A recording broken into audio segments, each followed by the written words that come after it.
जय हिंद। अब ये टेस्ट सीरीज का अंतिम पार्ट है, क्वेश्चन नंबर 76 से पूरा 100 तक। इसमें क्वेश्चन नंबर 76 देखते हैं। भारत के नियंत्रक महालेखा परीक्षक के संदर्भ में निम्नलिखित कथनों में से कौन सा कथन सही है? यह भारतीय लेखा परीक्षक और लेखा विभाग का प्रमुख होता है। ये कथन सही है, क्योंकि भारत का संविधान अनुच्छेद 148 के अंतर्गत भारत के नियंत्रक और महालेखा परीक्षक के लिए एक स्वतंत्र पद का प्रावधान करता है। यह भारतीय लेखा परीक्षा और लेखा विभाग का प्रमुख होता है। कथन 2, यह 5 वर्ष की अवधि या 70 वर्ष की आयु जो पहले हो पद धारण करता है। ये कथन गलत है, क्योंकि ये 6 वर्ष की अवधि और 65 वर्ष की आयु जो पहले पूरा हो तब तक पद धारण करता है, इसलिए यह कथन गलत है। कथन 3, केंद्रीय वित्त मंत्री संसद में सीएजी की अनुपस्थिति के दौरान उसका प्रतिनिधित्व कर सकता है। ये भी कथन गलत है, क्योंकि कोई भी मंत्री संसद में सीएजी का प्रतिनिधित्व नहीं कर सकता। नीचे दिए गए कोड का प्रयोग कर सही उत्तर चुनिए। इसका सही उत्तर हो जाएगा विकल्प ए, यानी केवल एक। क्वेश्चन नंबर आते हैं 77 पे। किसी राज्य में राष्ट्रपति शासन लगाने के लिए निम्नलिखित में से किन परिस्थितियों को उचित माना जा सकता है? पहला, राज्य में कुशासन। दूसरा, राज्य सरकार यदि विचारपूर्वक संविधान के विरुद्ध कार्य करे। तीसरा, केंद्र सरकार के किसी संवैधानिक निर्देश की राज्य सरकार द्वारा अवहेलना की जाती है। नीचे दिए गए कोड का प्रयोग कर सही उत्तर चुनिए। तो राज्य में कुशासन होना, ये राष्ट्रपति शासन लगाने के लिए उचित नहीं माना जाएगा।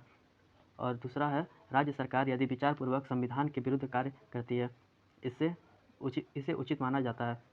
और तीसरा भी है, इसे भी उचित माना जाता है। तो क्वेश्चन नंबर 77 का आंसर हो जाएगा विकल्प सी, केवल 2 और 3। क्वेश्चन नंबर 78, निम्नलिखित में से कौन से प्रावधान संवैधानिक संशोधन के माध्यम से संविधान में शामिल किए गए हैं? पहला, राष्ट्रपति को मंत्रिपरिषद की सलाह के अनुसार कार्य करना होगा। यह प्रावधान 42वें संविधान संशोधन अधिनियम द्वारा अनुच्छेद 74(1) के रूप में संविधान में जोड़ा गया। दूसरा, 18 वर्ष से अधिक आयु के सभी नागरिक लोकसभा निर्वाचन में मतदान करने के हकदार हैं। यह 61वें संविधान संशोधन अधिनियम द्वारा मतदान के लिए न्यूनतम आयु को घटाकर 18 वर्ष कर दिया गया। तो ये भी सही है, कथन ये भी सही था। और कथन 3 आता है, राज्य सामाजिक और शैक्षणिक रूप से पिछड़े वर्ग की उन्नति के लिए विशेष प्रावधान कर सकते हैं। नीचे दिए गए कोड का प्रयोग कर सही उत्तर चुनिए। तीसरा कथन भी सही है, तो इसलिए इसका सही उत्तर हो जाएगा विकल्प डी, 1, 2 और 3। क्वेश्चन नंबर 79, हाल ही में खगोलविद ने अल्ट्रा लॉन्ग पीरियड्स मैग्नेट से अंतरिक्ष में एक दुर्लभ विशालकाय विस्फोट की खोज की। अल्ट्रा लॉन्ग पीरियड्स मैग्नेट के संदर्भ में निम्नलिखित कथनों पर विचार कीजिए। ये उच्च ऊर्जा वाले न्यूट्रॉन तारे हैं जिसमें प्रबल चुंबकीय क्षेत्र है। ये कथन सही है। मैग्नेट्स का उत्सर्जन अत्यधिक रैखिक रूप से ध्रुवीय उज्ज्वल होता है और व्यापक आवृत्ति रेंज में दिखाई देता है। ये भी कथन सही है। उपर्युक्त कथनों में से कौन से कथन सही है? इसका सही उत्तर हो जाएगा विकल्प सी, 1 और 2 दोनों, क्योंकि यह देखा जाए तो सबसे धीमी गति से घूमने वाला एक न्यूट्रॉन है। तो पहला कथन इसलिए भी सही हो जाता है। और दूसरा कथन, उत्सर्जन अत्यधिक रेखीय रूप से ध्रुवीकृत और उज्ज्वल है। यह प्रत्येक विस्फोट के बाद 30 से 60 सेकंड तक बना रहता है और एक व्यापक आवृत्ति रेंज में दिखाई देता है, इसलिए भी दूसरा कथन सही है। क्वेश्चन नंबर 80, राज्य के नीति निर्देशक तत्व भारत के लिए उपयोगी रहे हैं क्योंकि इनका उद्देश्य भाग 3 में सामाजिक और आर्थिक अधिकारों की व्यवस्था करते हुए रिक्तता को पूरा करना है। ये कथन सही है। ये न्यायिक समीक्षा करने में न्यायालयों की सहायता करते हैं। ये भी कथन सही है। ये विपक्ष को सरकार की कार्यप्रणाली पर प्रभाव डालने और नियंत्रण करने में संभव बनाते हैं। ये भी सही है। नीचे दिए गए कोड का प्रयोग कर सही उत्तर चुनिए। इसका सही उत्तर हो जाएगा विकल्प डी, 1, 2 और 3। क्वेश्चन नंबर 81, एक नागरिक अपनी नागरिकता खो सकता है जब वह स्वेच्छा से किसी दूसरे देश की नागरिकता अर्जित कर ले। जी सही है। युद्ध के दौरान शत्रु के साथ विधि विरुद्ध तरीके से व्यापार या संचार करता है। ये भी सही है। कथन 3, कपटपूर्वक पूर्ण तरीके से नागरिकता प्राप्त करता है। ये भी सही है। नीचे दिए गए कोड का प्रयोग कर सही उत्तर चुनिए। इसका सही उत्तर हो जाएगा विकल्प डी 1, 2 और 3। Question number 82। तख्त सिंहासन सिखों के लिए अस्थायी प्राधिकार का स्थान है। इस संदर्भ में निम्नलिखित कथनों पर विचार कीजिए। वर्तमान में सिख 5 स्थानों को तख्त के रूप में मान्यता देता है जो पंजाब में स्थित है। यह कथन गलत है। केवल पंजाब में 3 है, बाकी 2, एक बिहार पटना में है, बिहार में, और दूसरा 5वां जो है वो महाराष्ट्र में है। तो ये कथन गलत है। 4 तख्त गुरु गोविंद सिंह से संबंधित हैं। ये कथन सही है। सिख धर्म के जो 10वें गुरु हैं गुरु गोविंद सिंह, उनसे संबंधित 4 तख्त हैं। शिरोमणि गुरुद्वारा प्रबंधन कमेटी सभी तख्त के लिए जत्थेदार की नियुक्ति करती है। ये केवल जो पंजाब में 3 स्थित हैं उनके लिए करती है। बाकी जो एक बिहार में और जो महाराष्ट्र में है उनका एक अलग ही वो संस्था है, वो करता है। इसलिए इसका सही उत्तर हो जाएगा विकल्प ए, केवल 2। Question number 83। निम्नलिखित में से कौन सा संवैधानिक संशोधन अनुच्छेद 368 की परिधि से बाहर है? नागरिकता की समाप्ति, ये भी है। राज्यों में विधान परिषदों का निर्माण, ये भी है। नए राज्य के नीति निर्देशक तत्वों को शामिल करना, ये नहीं है।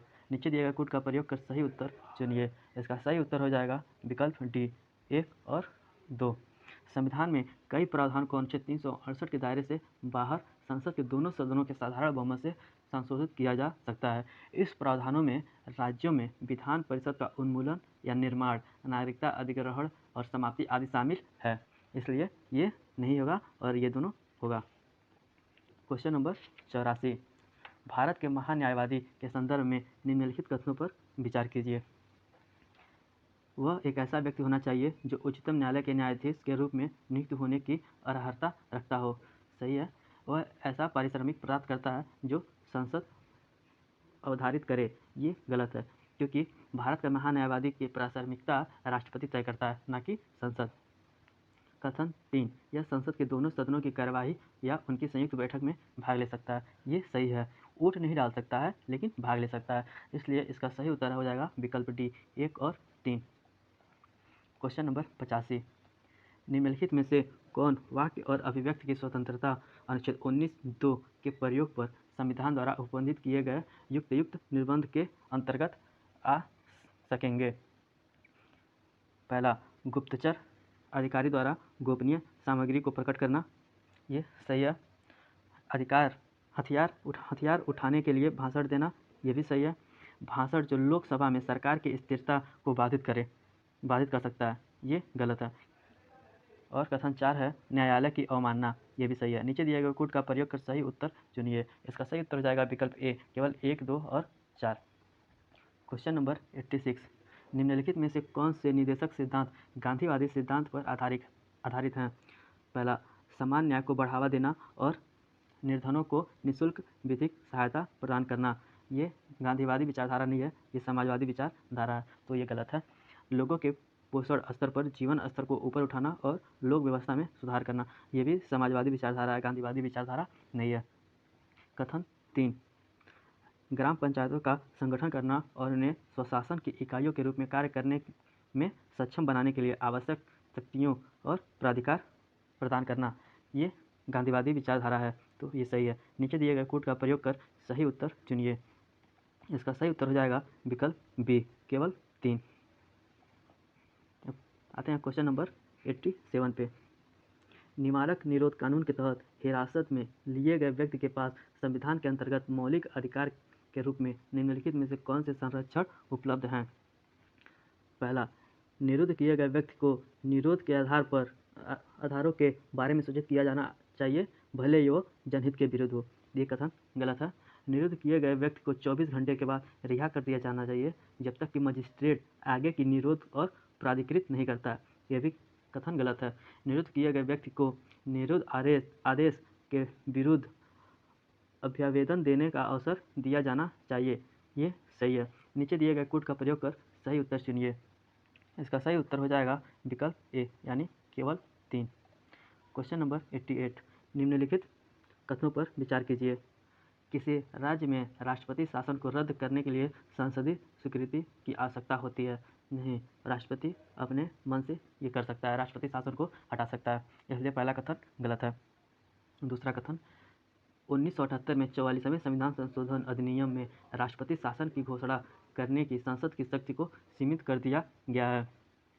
दूसरा कथन सही है, क्योंकि 1978 के 44वें संविधान संशोधन में राष्ट्रपति शासन की उस घोषणा को 1 वर्ष से आगे बढ़ाने की संसद की शक्ति को सीमित करने के लिए एक नया उपबंध प्रस्तावित किया था। इस प्रकार यह उपबंध करता है कि 1 वर्ष के बाद राष्ट्रपति शासन को एक समय में 6 महीने के लिए 6 मंथ के लिए आगे बढ़ाया जा सकता है, जब 2 शर्तें पूरी हों। पहला शर्त है इसमें ये है कि राष्ट्रीय आपातकाल की घोषणा पूरे भारत में या संपूर्ण राज्य अथवा इसके किसी एक भाग में लागू होना चाहिए, और दूसरा शर्त ये थी कि चुनाव आयोग द्वारा यह प्रमाणित करना चाहिए कि कठिनाई के कारण संबंधित राज्य की विधानसभा में आम चुनाव नहीं हो सकता। अगर ये दोनों नियम एक साथ लागू होंगे तभी वो अगला आपातकाल को आगे बढ़ाया जा सकता है, इसलिए कथन 2 सही है। इस उपर्युक्त कथनों में से कौन से कथन सही हैं? इसका सही उत्तर हो जाएगा विकल्प बी, यानी केवल 2। क्वेश्चन नंबर 89, संविधान सभा के संदर्भ में निम्नलिखित कथनों पर विचार कीजिए। पहला, यह पूरी तरह संप्रभु निकाय थी, ये सही है। यह ब्रिटिश संसद द्वारा भारत के संबंध में बनाए गए किसी भी कानून को निरस्त कर सकती थी या बदल सकती थी, ये भी कथन सही है। रियासतें कभी भी विधानसभा में शामिल नहीं हुई, ये कथन गलत है, क्योंकि रियासतें के प्रतिनिधि जो संविधान सभा से दूर रहे थे वो धीरे धीरे इसमें शामिल होते गए। उपर्युक्त कथनों में से कौन सा कथन सही है? इसका सही उत्तर हो जाएगा विकल्प ए, यानी केवल 1 और 2। क्वेश्चन नंबर 90, भारत शासन अधिनियम 1919 के संदर्भ में निम्नलिखित में से कौन से कथन सही नहीं है? ये देखना जरूरी होगा कौन से कथन सही नहीं, यानी कौन से कथन गलत है 1919 के संदर्भ में। पहला कथन है, इसमें प्रांतीय विषयों को आरक्षित और हस्तांतरित विषयों में विभाजित किया गया है। ये 1919 अधिनियम से संबंधित है, इसलिए सही है। इसने उच्च और निम्न सदनों के साथ केंद्र में एक द्विसदनी विधायिका की शुरुआत की, दूसरा कथन भी सही है। इसने राज्यों को अपना बजट बनाने के लिए अधिकृत किया, ये भी सही है। तीसरा कथन भी सही है, जो भारत शासन अधिनियम 1919 से संदर्भ में है। चौथा कथन आता है, इससे पहली बार मुसलमानों, सिखों और आंग्ल भारतीयों के लिए पृथक निर्वाचक मंडल प्रावधान किया गया। ये 1919 में नहीं लाया गया था, ये 1909 में लाया गया था, इसलिए ये कथन गलत है। और यहाँ पे पूछा है कौन सा सही नहीं है, यानी गलत है, तो इसका सही उत्तर हो जाएगा विकल्प डी। क्वेश्चन नंबर 91, उनका जन्म तमिलनाडु में हुआ था, जो श्री वैष्णववाद के दर्शन में सबसे सम्मानित आचार्य हैं। वे वेदांत की विशिष्टता द्वैत उपशाखा के मुख्य प्रस्तावक के रूप में प्रसिद्ध हैं और उन्होंने भाषा जैसे प्रभावशाली ग्रंथों की रचना की। उपर्युक्त परिच्छेद में निम्नलिखित में से किस व्यक्तित्व का वर्णन किया जा रहा है? इसका सही उत्तर हो जाएगा विकल्प D, Shri Ramanujacharya. Question number 92, निम्नलिखित कथनों पर विचार कीजिए। भारत के नागरिक संघ और राज्य दोनों के प्रति निष्ठावान होते हैं। भारत में केवल जन्म से ही नागरिक राष्ट्रपति के पद के लिए पात्र होता है। इसमें उपर्युक्त कथनों में से कौन सा कथन सही है? तो इसमें से ना ही ये सही है और ना ही ये, तो 92 का उत्तर हो जाएगा विकल्प डी, ना तो 1 और ना ही 2।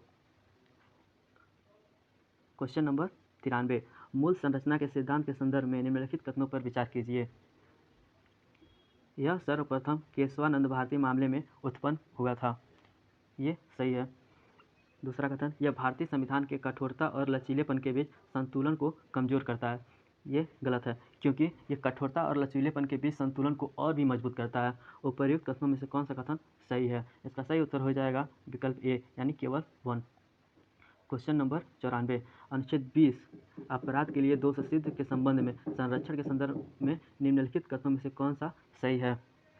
दीवानी और फौजदारी मामले में कोई पूर्व पद प्रभाव कानून अधिनियमित नहीं किया जाएगा। कथन 2, यह अभिशंसन से सुरक्षा के अंगूठे के निशान और रक्त के नमूने देने से सुरक्षा शामिल है। कथन 3, ये भी गलत है, ये भी गलत है। और कथन 3 देखते हैं, किसी लोक सेवा के विरुद्ध भ्रष्टाचार के आरोपों के मामले में दोहरी क्षति से बचने के लिए या तो न्यायालय या विभाग को कार्यवाही करनी चाहिए, ये भी गलत है। उपर्युक्त दिए गए कोड का प्रयोग कर सही उत्तर चुनिए। इसका सही उत्तर हो जाएगा विकल्प डी, उपर्युक्त में से कोई नहीं। क्वेश्चन नंबर 95, संविधानवाद समिति सरकार का दर्शन है। भारतीय संविधान की निम्नलिखित में से कौन सी विशेषता या विशेषताएं इस दर्शन को प्रवर्तनीय बनाती हैं? पहला, मूल अधिकार, ये बनाती है। दूसरा, राज्य के नीति निर्देशक तत्व, ये नहीं है। तीसरा, मूल कर्तव्य, ये भी नहीं है, क्योंकि इसका अर्थ ये होता है सरकार को प्रदान की गई शक्तियाँ असीमित नहीं है बल्कि सीमित है। मूल अधिकार सरकार की शक्तियों पर सीमाओं के रूप में कार्य करती है और राज्य के नीति निर्देशक तत्व सरकार पर प्रतिबंधित सीमाएं के रूप में कार्य नहीं कर सकते हैं। और जो मूल कर्तव्य हैं वो वास्तव में सरकार पर नहीं अपितु नागरिकों पर आरोपित सीमाएं हैं, ये सरकार पर नहीं नागरिकों पर हैं। इसलिए 95 का सही उत्तर हो जाएगा विकल्प ए, यानी केवल 1। क्वेश्चन नंबर 96, यदि सशस्त्र विद्रोह के आधार पर राष्ट्रीय आपातकाल की उद्घोषणा की जाती है तो अनुच्छेद 19 के तहत प्रदान मूल अधिकार स्वतः निलंबित हो जाते हैं। अनुच्छेद 19 के तहत प्रदत्त 6 मूल अधिकारों को केवल युद्ध या बाह्य आक्रमण के आधार पर घोषित आपातकाल की स्थिति में ही निलंबित किया जा सकता है, सशस्त्र विद्रोह के आधार पर नहीं, इसलिए ये गलत है। दूसरा कथन है राष्ट्रपति मूल अधिकारों के प्रवर्तन के लिए न्यायालय जाने के अधिकार को निलंबित कर सकता है। अगर जो देखें आर्टिकल 359 में राष्ट्रपति को राष्ट्रीय आपातकाल के दौरान मूल अधिकार के प्रवर्तन के लिए किसी भी न्यायालय में जाने के अधिकार को निलंबित करने का अधिकार देता है, इसलिए ये सही हो जाएगा। तीसरा कथन है अनुच्छेद 21 और 22 द्वारा प्रदत्त मूल अधिकारों के प्रवर्तन को निलंबित नहीं किया जा सकता, ये गलत है। उपर्युक्त में से कौन सा कथन सही है?